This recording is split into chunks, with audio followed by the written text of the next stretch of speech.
मैं कहती थी छोरे को अकेले बाहर आंगन में मत सोने दो, लेकिन आप लोगों ने मेरी एक बात पर भी गौर ना किया।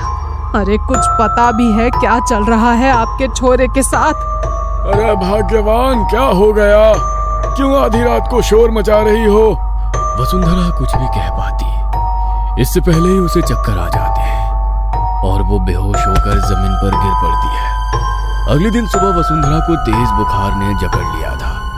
उसकी हालत इतनी खराब थी कि मुंह से शब्द भी नहीं फूट रहे थे। किसी तरह शाम होते होते बुखार कम हुआ तो उसने मोहन को अपने पास बुलवाया। मोहन, आज के बाद तो बाहर आंगन में नहीं सोएगा, और मैंने पहले भी कहा है, तू हनुमान चालीसा का पाठ किया कर बेटा। तू सच सच बता छोरा, क्या सच में तुझे वो रुक्मणी दिखाई देती है? माँ, जीते जी तूने उसे चैन से रहने ना दिया, अब मरने के बाद तो उसे चैन लेने दे। और मैं बता रहा हूँ, अगर मेरे और रुक्मणी के बीच में आप लोग आए ना तो अच्छा ना होगा। वैसे भी बस एक हफ्ते की बात है, उसके बाद मैं यहाँ नहीं रहने वाला। क्यों? कहाँ जा रहा है? तू बावला तो नहीं हो गया है? जा रहा हूँ अपनी रुक्मणी के साथ। वैसे भी मेरा मन नहीं लगता अब इस घर में, जहाँ वो रहेगी मैं भी वहीं रहूंगा। होश में आ छोरा, लुगाई के गम में बावला हो गया है क्या? कुछ होश है तुझे? क्या कह रहा है? अरे मर चुकी है रुक्मणी, और मरे हुए के साथ मरा नहीं जाता। अब वो तेरी लुगाई नहीं, एक प्रेत है। खबरदार, जो मेरी रुक्मणी के लिए कुछ कहा तो। अचानक ही मोहन की आंखें सफेद हुई और उसका चेहरा बदला बदला सा लगने लगा। दोहरी सी आवाज में उसने कहा, जब ये मेरे साथ जाना चाहता है तो तू बीच में क्यों आ रहा है? दूर रह वरना पछताएगा। मोहन का ये रूप देखकर घर में सभी सदमे में आ गए थे। उसके बाद किसी की भी मोहन से एक भी शब्द कहने की हिम्मत ना हुई। कुछ देर बाद मोहन थोड़ा सामान्य हो गया था, लेकिन उसके चेहरे पर एक अजीब सी बेचैनी दिखाई पड़ रही थी। अगले 2 दिनों तक मोहन ने ना किसी से बात की, ना ही कुछ खाया पिया। बस बेचैनी में वो हर समय अपनी उंगलियां आपस में रगड़कर अपने कमरे में चहलकदमी करता रहता और रात में सबके सोने के बाद आंगन में अपनी चारपाई लगा लेता। छोरे के रंग ढंग देख रहे हैं जी आप?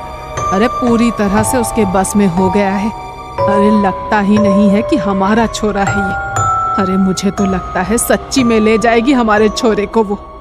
कुछ करो, नहीं तो हाथ धो बैठोगे उससे। रुक्मणी मोहन की पत्नी और वसुंधरा की बहू थी। 16 की उम्र में ब्याह कर वसुंधरा के घर आई थी। ससुराल में पति मोहन से प्यार तो मिला, लेकिन सास की नजरों में वो हमेशा खटकती रही। कारण था रुक्मणी का निसंतान होना। ब्याह को 13 बरस बीत गए थे, लेकिन अभी तक कोई खुशखबरी सुनाई नहीं पड़ी थी, जिसके कारण सास वसुंधरा बहू को खरी खोटी सुनाने में कोई कसर नहीं छोड़ती थी। रुक्मणी और मोहन की शादी की सालगिरह थी। रुक्मणी आज 16 श्रृंगार करके बिल्कुल दुल्हन की तरह तैयार हुई थी। मोहन और रुक्मणी अभी पूजा करने मंदिर जा ही रहे थे कि वसुंधरा ने एक बार फिर बहू को कोसना शुरू कर दिया। बूढ़ी घोड़ी लाल लगाम, 13 बरस में एक औलाद तो पैदा न कर सकी, बस दुल्हन बनवा लो इसे रोज। मेरे तो भाग्य फूट गए। ऐसी सूखी बेल मैंने अपने आंगन में लगाई कि मेरे घर की हरियाली को ही खा गई। अरे ऐसी कौन सी खुशी दे दी तूने ब्याह करके जो तेरी सालगिरह मनाऊं मैं? दुल्हन बनी घूम रही है, मनहूस कहीं की। अरे मैं तो कब से कह रही हूँ दूसरी शादी करके अपनी वंश बेला आगे बढ़ा ले, लेकिन ये छोरा तो जैसे लुगाई के बस में हो गया हो पूरा। मैं तो कहती हूँ मर भी जाती ना तो भी मेरा पीछा छूटता। दूसरी बहू लाती तो कम से कम बच्चों की किलकारी तो सुनने को मिलती। तेरे जीते जी तो ये छोरा मानेगा नहीं दूसरे ब्याह को।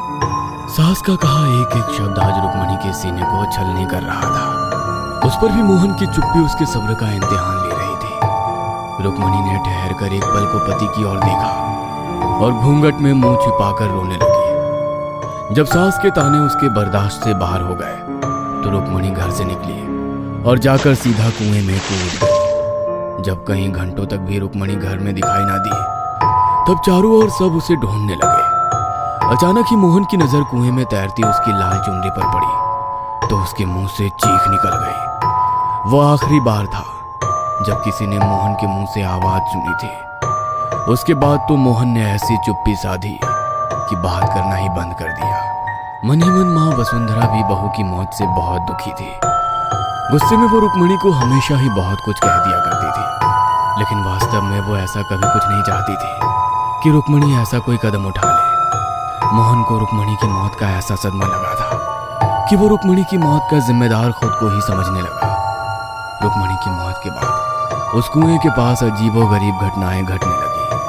कभी वहां से किसी के चीखने की आवाज सुनाई देती, तो कभी कुएं के पास खून की छींटें दिखाई पड़ती, कभी खून से सने पांव के निशान मिलते, तो कभी कुएं का पानी लाल हो जाता। गांव में दबी जुबान से ये बात होने लगी थी कि वसुंधरा की बहू की मुक्ति नहीं हुई है और अब वो एक प्रेत बन गई है जो अपने होने का एहसास करा रही है। पूरे परिवार में डर का माहौल बन गया था। ऐसे में मदद मांगने वसुंधरा और उसका पति एक तांत्रिक के पास जाते हैं।